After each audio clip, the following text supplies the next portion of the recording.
বিচার মানি, কিন্তু তালগাছ আমার। বাংলাদেশের ক্রিকেটও যেন এমনই প্রবাদ কাহিনী।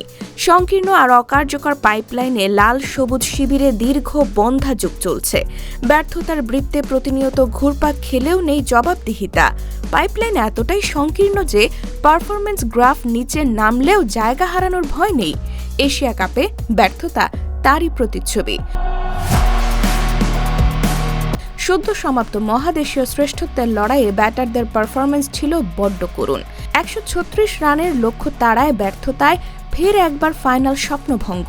ধারণা করা হচ্ছিল এবার বোধহয় নতুন করে ঢেলে সাজানো হবে সবকিছু, কিন্তু বিধি বাম। এবারও সেই পুরনো চিত্র।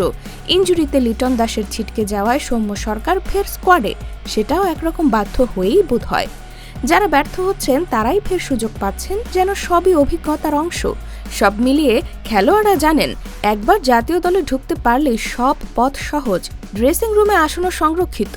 উন্নতির দায়ও জরুরি নয়। নেই কোনো প্রতিদ্বন্দ্বিতা, নেই কোনো বিকল্প।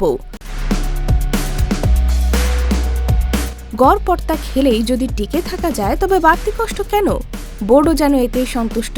বিসিবির প্রত্যাশাও একদম অল্প, দ্বিপাক্ষিক সিরিজে গা বাঁচানোর জয়। তবে জবাবদিহিতাহীন সংস্কৃতির পুনর্লিখন ছাড়া বড় মঞ্চের সাফল্য কেবলই কল্পনা। কাঠামোগত পরিবর্তন ব্যতীত বারবার এমন ব্যর্থতার বৃত্তেই আটকে থাকবে টাইগাররা। সহজ করে বললে, বাংলাদেশ ক্রিকেট যেন এক নেতিবাচক চক্রে আবদ্ধ।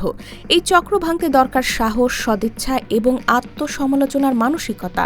প্রশ্ন হলো, এই নেতিবাচক চক্র ভাঙার সৎ সাহস আদৌ আছে কি বিসিবির?